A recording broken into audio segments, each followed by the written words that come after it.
Hello and welcome to the MCQ lecture series. In today's class, I'll be talking about multiple choice questions with respect to Indian economic environment, which is the FYBA General Economics paper.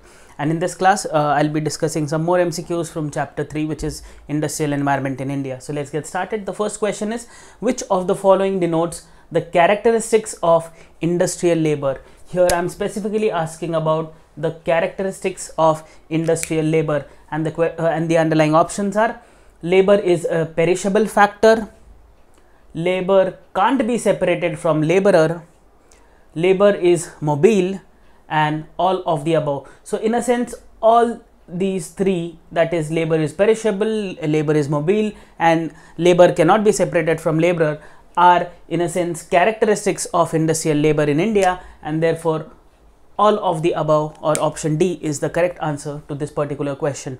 I hope this is pretty much clear. Let us now move to the second question, which is again in a sense talking about the characteristics, and the question is framed in a different fashion.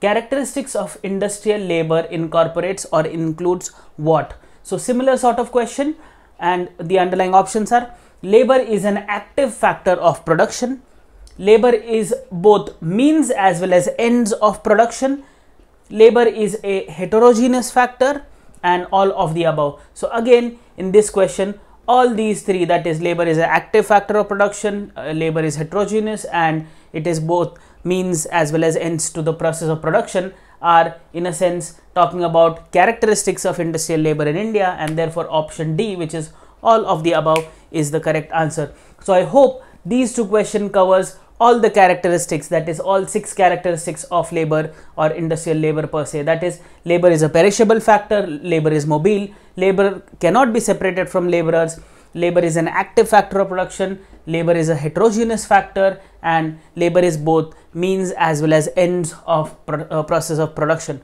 So I hope these 6 characteristics of industrial labor are pretty much clear with respect to 2 different questions framed in 2 different fashions. Let us now move to the next question.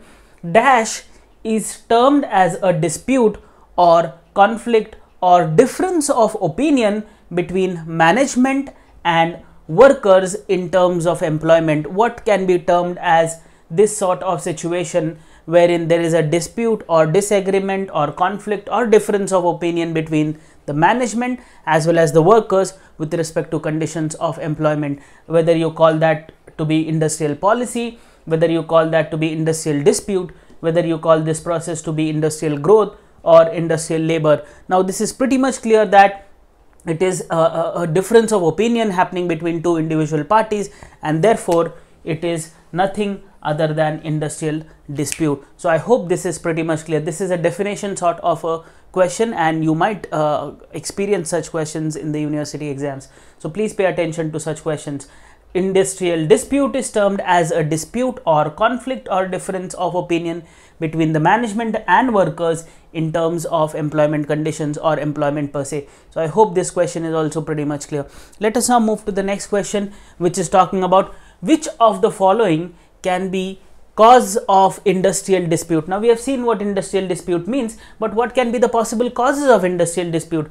Whether it is with respect to wages and allowances, that is difference or dispute or conflict of opinion with respect to wages and allowances, or with respect to working hours, or with respect to social security measures, or all of the above. So in a sense, all these 3 things are in a sense contributing towards something called as or a reason towards something called as industrial dispute, and therefore option D, which is all of the above, is the correct answer to this particular question. I hope this is pretty much clear. Let us now move to the next question, which is talking about obviously how do you eliminate industrial dispute, and the question is framed in this fashion: which of the following amounts to measures taken for settlement of industrial dispute? What can be the possible measures undertaken by an entity or government, or for that matter an industry, to settle industrial disputes, because the dispute is between the management and the workforce, and therefore what can be the possible measures?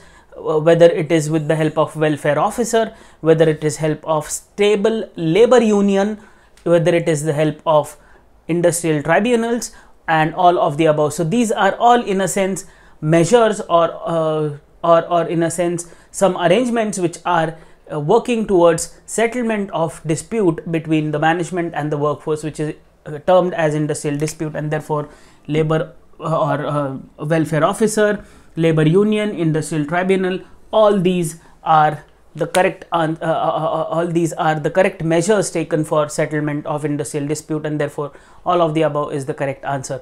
I hope this question is pretty much clear. Let us now move to the next question, which is talking about measures. Again, in same sort of fashion, the question is framed in different way. Measures to reduce industrial dispute and propagate industrial peace includes what? Now again, what can be the possible measures to control industrial disputes?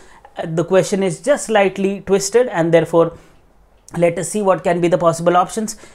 First is conciliation officer, then is labor court, then we have personnel policy, and all of the above. So again, all these three things are in a sense measures undertaken to control industrial dispute, therefore all of the above is the correct answer. Now these two questions are talking about what can be the possible measures. So we have seen welfare officer, stable labor unions, industrial tribunals, conciliation officers, labor courts, personnel policy. All these are in a way measures which are undertaken by firms to mitigate something called as industrial disputes. I hope these two questions are pretty much clear. Let us now move to the last question in this session, which is talking about causes of regional imbalance in India. What can be the possible causes, or the main causes of regional imbalance in India are what? And the underlying options are: first, geographical factors like terrain, then we have inadequate economic overheads like technology, transport, power, etc. Then we have political instability to be a problem, and all of the above. So these are all in a sense talking about problems associated with, or the causes for something called as regional imbalance in India, and therefore all these three, that is geographical factors like terrain, or inadequate economic overheads like technology, power and transport, or political instability, are in a sense main cause or causes for regional imbalance in India, and therefore option D is the correct answer to this question. You must have noticed that I have given you questions which majority of them have all of the above as their answers, because I want to make sure that you are familiar with the concept. Particularly here in this case, in these two questions, it was about the characteristics. Here it is about the definition of what industrial dispute means. Then we moved here to look at what can be the possible causes of industrial dispute, how you can solve the industrial dispute, or what are the possible measures which are undertaken, which are highlighted in these two questions. And then we move towards something called as regional imbalance in India. I'll continue with respect to regional imbalance in India in the next lecture. So please stay tuned. Thank you.